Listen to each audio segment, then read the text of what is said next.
Good afternoon. I've been, I wouldn't say beating on, but beating on this Volkswagen engine for probably the last 2 hours. Getting all the little stuff. I decided I'd pull the studs right out too. Broke out the push rod tubes. All the rockers and valve covers and pump parts and everything are over there. All the little bolts and stuff are in here. The heads themselves are not bad. Of course, this jug doesn't want to come off because steel inside aluminum doesn't like to let go. This one did let go after a little coaxing and a lot of oil. But what I have is not bad, not bad, not bad, not bad, not bad. This one here isn't that bad either. Let me crawl over here on my knees. This one isn't bad at all either. Oh, maybe not. A little rusty on the edge there. This one is destroyed. This is the one that was stopping her from cranking over. I thought, until I got it off, and it still doesn't turn. All it could be is the distributor drive gear in there is stuck. That hole right there. Not that hole, that hole. It's full of corrosion. But I can say a lot of oil has come out of the engine. That's rust from the exhaust that I had to cut the bolts off to get at the damn thing. But here's a good trick with the Volkswagens when you can't get the head off. Now you don't want to take a screwdriver and stick it in here, or a pry bar or anything, you break fins off. So what I do is take the blunt end of, I believe this is a 1-inch steel pipe. It's about 3 feet, 2.5 feet long. You put a rag on the end and you put it in here. When your exhaust is off and you give that a whack. See, if I was taking this one off, it'd be about right there with a rag in it. And just give it a whack that way. Then go to the other side. Whack, whack, back and forth. No damage at all. Inside either. And it pops right off. Usually it does the half and half. Like that jug stayed on that one. This jug stayed on this one. Never hit the skirt. Whack it down here, whack it here, whack it here. Don't hit the skirt. That sucks. You hit the skirt, you break a piston. Break a sleeve.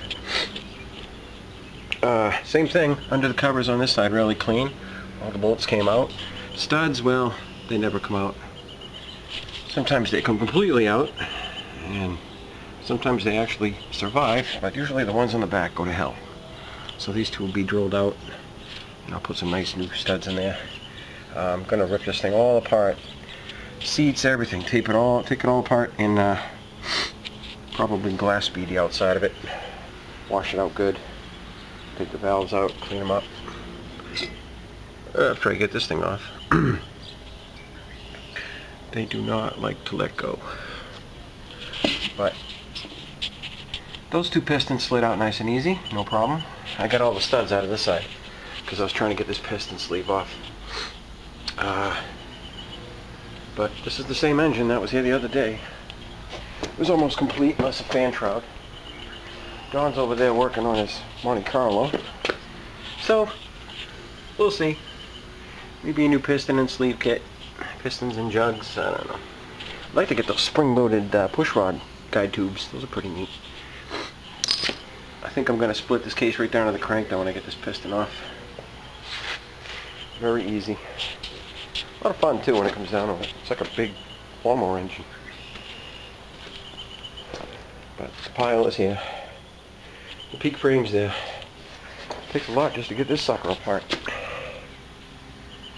All in fun. I'm going in.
I was sitting here and I was thinking, I've got the whole rear subframe and it's pretty light. How about I sit it in place and see where it ends up?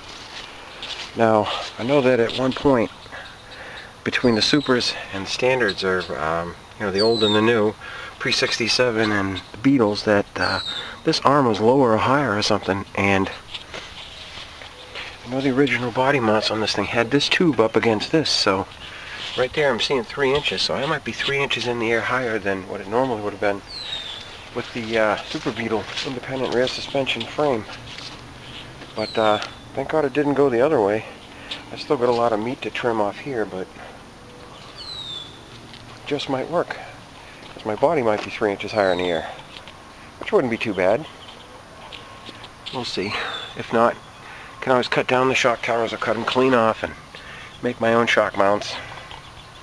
Maybe put a tube frame somewhere. There's no reason you can't cut the cast steel off somewhere if it's in the way. Or move that mount completely. I don't know. We'll see. But it sits almost flush right here, and it sits on the thing. But that's not how I remember that frame sitting if I'm sit correctly. I'll have to get a measurement. Probably from that tube to the bottom of the floor pan. But just me rambling on. Fuck, freaking mosquitoes are killing me. Yes, I just went to swear. Look how nice it fits though. Well, maybe once I clean it up it'll be fine. Whew, freaking mosquitoes, holy cats. I'm going in before I get carried away.